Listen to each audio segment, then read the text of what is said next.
Dice la Biblia, el salmista: los días de nuestra edad son 70 años, y en los más robustos son 80 años. Con todo, dice, su fortaleza es molestia y trabajo. Voy a llamar en esta mañana a mi hermana Sarita Saraí Alfaro y a toda la familia. Cumple sus años, 70 años. Vengan, hermanas, vamos a orar. Vengan, hermanos, vamos a orar. Hace muchos años el abuelo de nuestra hermana venía a las guardias de oración y aquí sentadito partió con el Señor. Pero el fruto de esa vida tan especial de nuestro hermano permanece con toda la familia Alfaro. Han sido visitados, ha habido siervos de Dios en esta familia, pero la familia sigue en pie y sigue adelante. Ha habido también en la flor de la vida partida de hermanos tan amados como Abraham, pero ahora ya está en su presencia. Vamos a orar. Acérquense, hermanos pastores, vamos a dar gracias con Sarita y todo lo que representa esta hermosa familia. Padre, te damos gracias en esta hora por la vida que le concedes a tu hija. Muy joven ella tuvo también visitación de tu parte, Señor. Recordamos todas estas cosas, pero ahora te damos gracias, te damos nuestro corazón y te pedimos que le bendigas.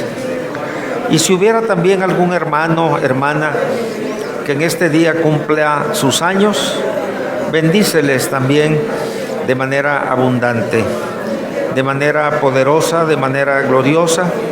Sé con ellos, Señor. Manifiesta tu poder y tu gloria. Los encomendamos siempre a ti, a tu cuidado y a tus atenciones. Por Cristo Jesús, Señor, te damos gracias. Amén y amén.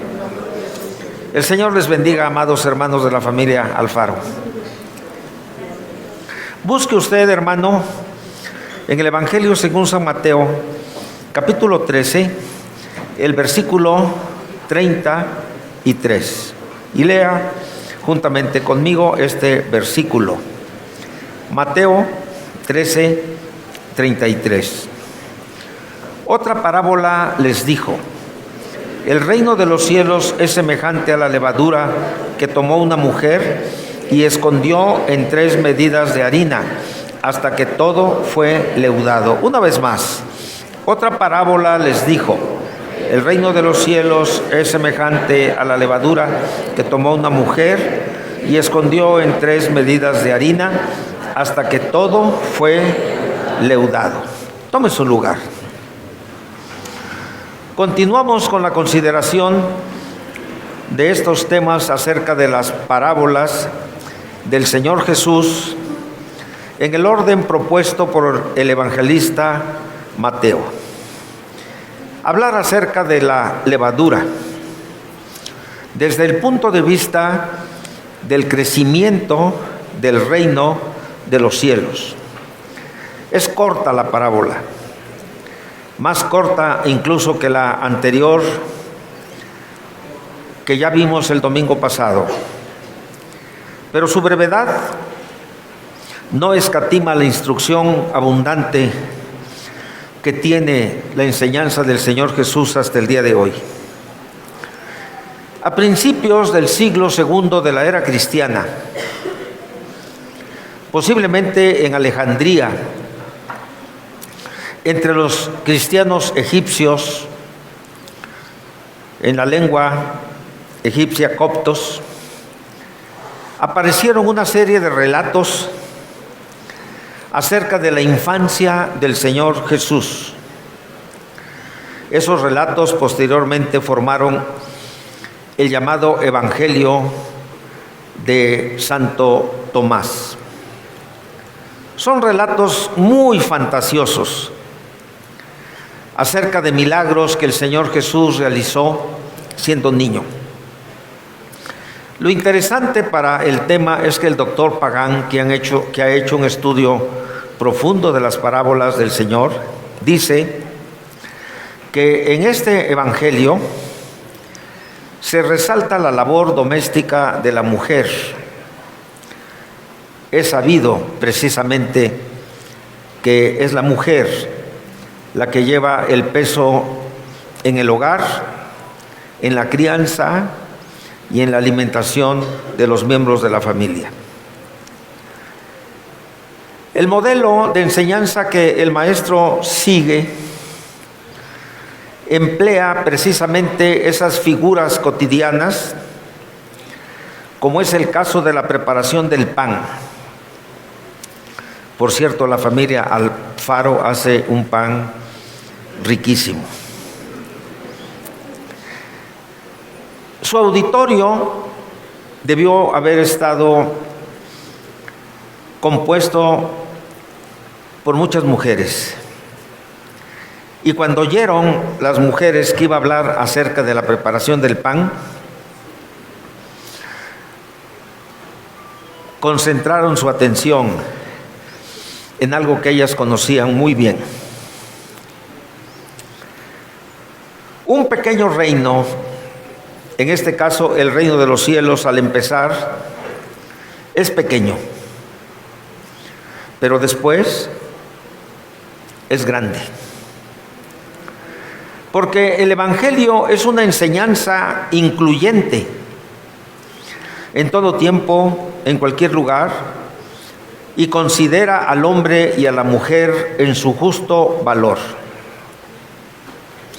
Los elementos de esta breve parábola, como se dice, la mujer ocupa un papel central. Dice el texto: el reino de los cielos es semejante a la levadura que tomó una mujer y escondió en 3 medidas de harina hasta que todo fue leudado. Sin duda, una mujer diligente, activa, trabajadora, cuidadosa de la alimentación de la familia, en donde la preparación del pan era una tarea diaria e importante, pues empezaba desde la molienda del trigo, la preparación de la masa, hasta que el pan era leudado. Siempre el pueblo utilizó la levadura, excepto en una semana muy importante, cuando se celebraba la Pascua. Entonces, el pan que se comía era un pan sin levadura, porque la noche en que el pueblo de Israel salió de Egipto, apresuradamente salieron, no hubo tiempo para el reposo de la masa, y así aconteció como ordenanza de celebración de Pascua con todos sus elementos, incluyendo el pan sin levadura. Seguramente usted en la Biblia ha encontrado muchas alusiones respecto a la maldad que en algunos casos representa la levadura en su acción subrepticia, cómo entra de manera sutil en la vida del creyente o en la vida de las iglesias y los contamina. Por ejemplo, Gálatas 5:9 dice: un poco de levadura leuda toda la masa. Pero difícilmente en la parábola del Señor, al utilizar la levadura, repito, difícilmente se puede asociar con el concepto de maldad, porque aquí está hablando del reino de los cielos. Y en el reino de los cielos no hay cosa sucia, no hay cosa de maldad. Vamos a ampliar un poco el asunto.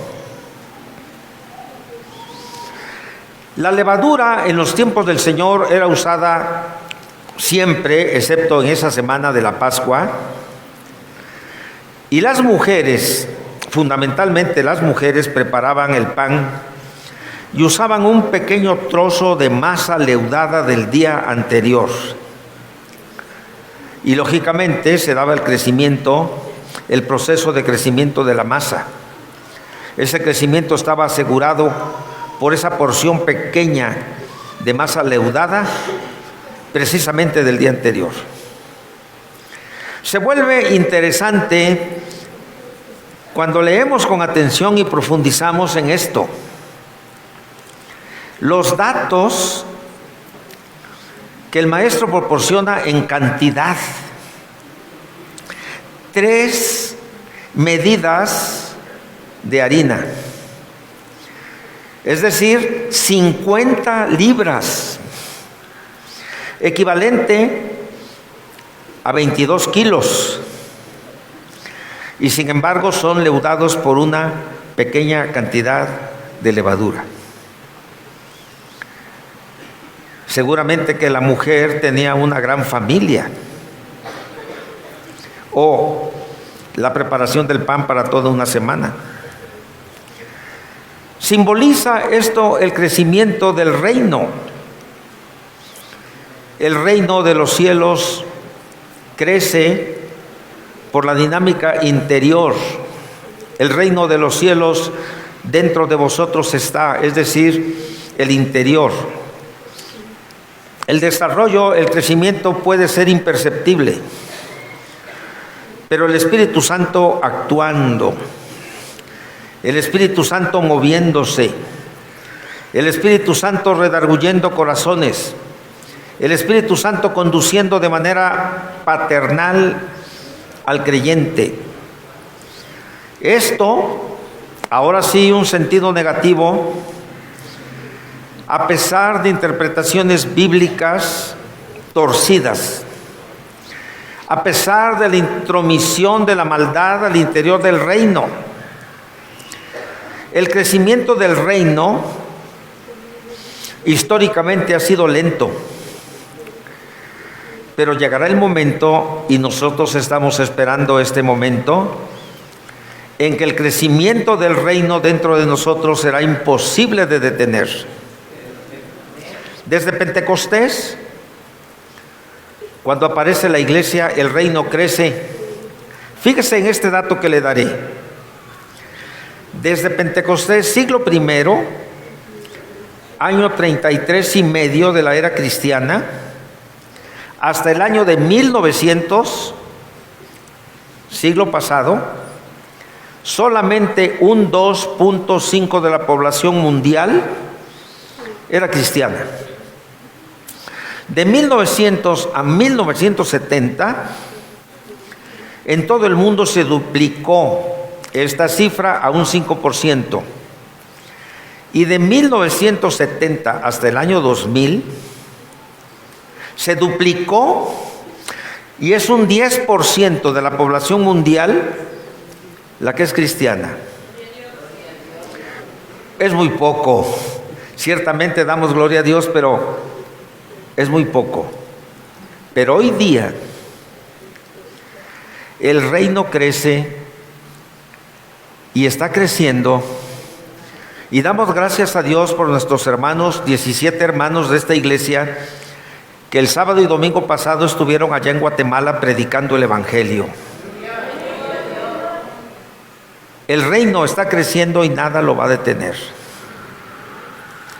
A pesar de tantas cosas, a pesar de la maldad, a pesar de la calumnia, a pesar de la oposición inclusive de algunos líderes que tienen visiones diferentes del crecimiento del reino, visiones de separatismo, de división, el reino de los cielos cada 100 años a partir de la Reforma está recibiendo una visitación en una vitalidad necesaria para que las cuestiones proféticas que están anunciadas se lleven a cabo.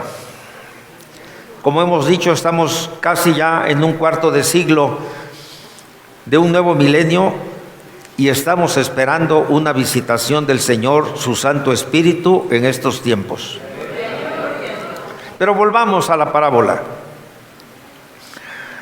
El uso que la levadura tiene en el Antiguo y en el Nuevo Testamento es muy peculiar. Como se ha dicho, solamente en los días de la Pascua no se comía panes con levadura, solo en esa semana. Ya dijimos la razón por la cual cuando los israelitas salen de Egipto llevan la masa envuelta en algunos, quizá sábanas, qué sé yo, pero salen apresuradamente y no tienen el tiempo para la preparación del pan normal. Pero ese pan insípido, ácimo se le llama también, tenía otro significado, tiene otro significado. Ellos deberían recordar al comer ese pan sus aflicciones, sus luchas, sus desventuras y hacer un análisis de su vida personal en relación con Dios. Todo creyente, usted y yo, debemos siempre destinar un tiempo adecuado para recordar la obra del Señor en nuestros corazones. Algunos de nosotros tenemos mucho tiempo de convertidos, pero no hemos de olvidar la gran obra de misericordia y de poder que el Señor hizo para salvar nuestras almas y para tenernos en pie hasta el día de hoy. Cómo el Señor nos sacó de la esclavitud del pecado, cómo nos ha libertado a una vida de gracia y de perdón. Pero también la levadura estaba prohibida en las ofrendas. Hemos dicho que una de las doctrinas más grandes que están en la Sagrada Escritura es la doctrina que tiene razón a la sustitución. Cuando se ofrendaba en el tiempo antiguo, el oferente era consciente que Dios debe recibir todo, pero que Dios también era propicio para perdonar la vida del hombre que se acercaba a él contrito y humillado. Y entonces, ¿qué hacía? Al llevar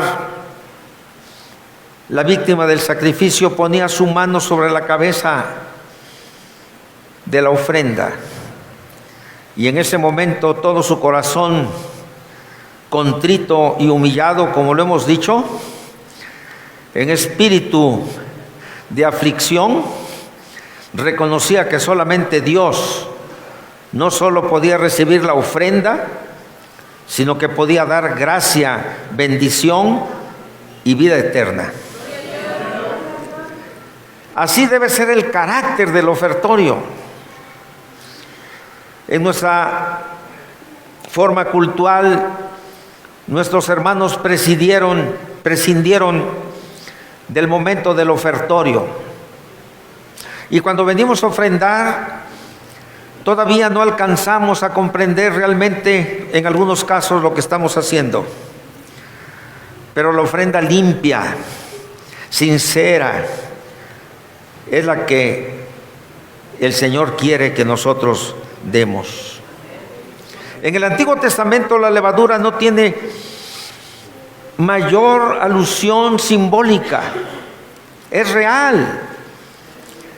Salen de Egipto apresuradamente, no hay ninguna aplicación metafórica. En el Nuevo Testamento sí, hay usos simbólicos. La levadura, en los casos a que se refiere, sobre todo Gálatas, que ya citamos, significa doctrina corrompida. ¿Cuánta gente habla y dice, estoy para defender la sana doctrina? Pero ni siquiera entienden qué es la sana doctrina. porque la sana doctrina solamente es la enseñanza del Señor Jesús y de sus apóstoles que está contenida en la Sagrada Escritura. No puede ser sana doctrina la reglamentación de una vestimenta. Esos son convencionalismos sociales espirituales.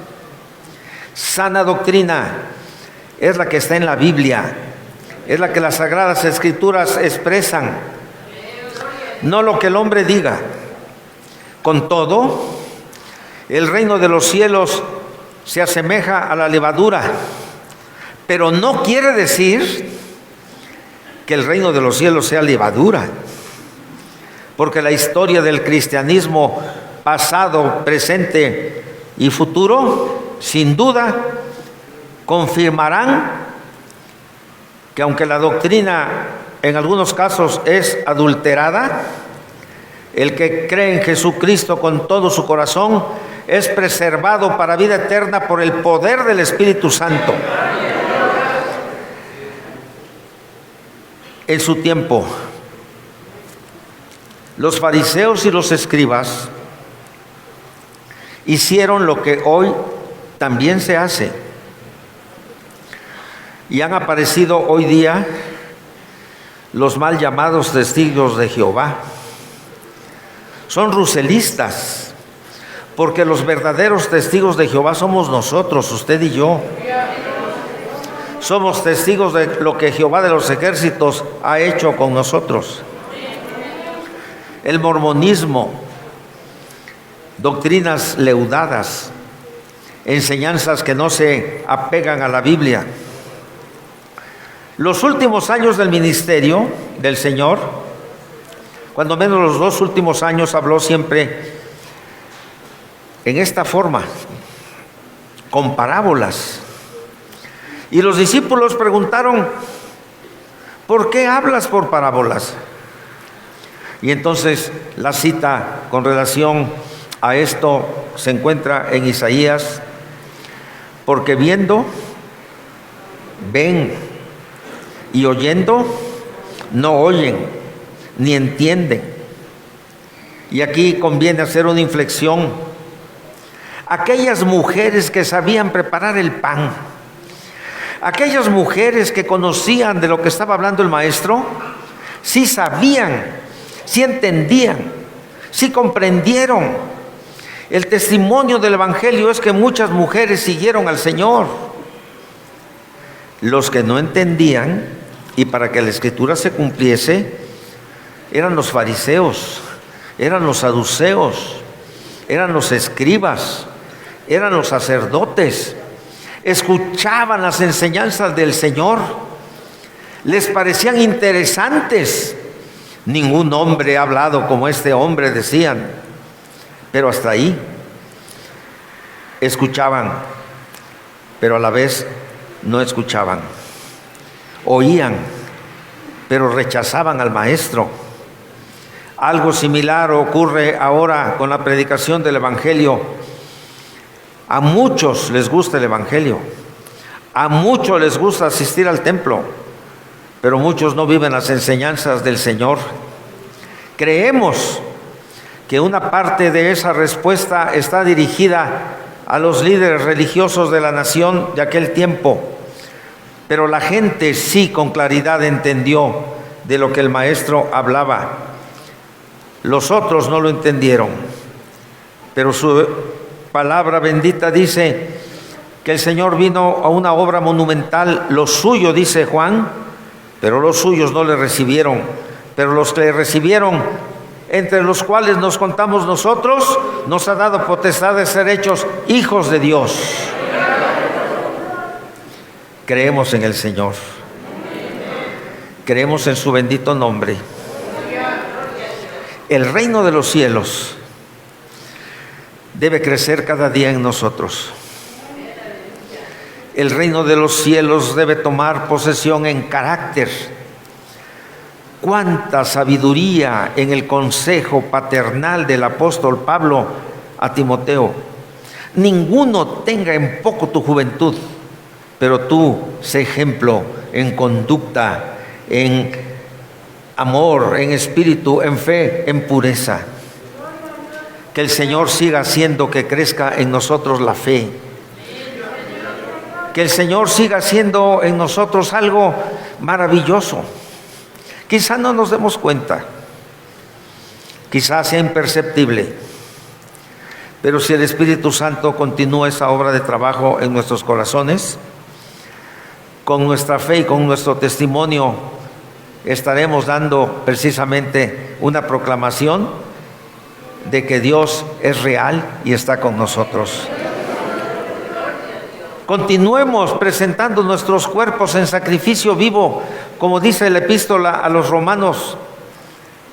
Presentemos nuestros cuerpos en sacrificio vivo, que es el culto de la razón, el culto de los que entienden, el culto de los que han recibido la palabra de Dios. Y por cierto, si hubiera entre nosotros alguien que todavía no ha recibido a Cristo en su corazón, el mejor momento, el más oportuno es este: reciba a Cristo, porque Cristo le ama y porque Cristo puede hacer crecer en usted una fe inquebrantable, una fe viva, en poder, en espíritu, en todo. Reciba a Cristo hoy por eso. ¿Alguien quiere aquí, de los que estamos presentes, venir al altar? ¿Alguien quiere recibir a Cristo? ¿Alguien quiere darle gracias al Señor porque ha hecho crecer en nosotros lo que aparentemente no era nada y que ahora nos da seguridad, esperanza, gozo, paz, bendición? Oremos al Señor.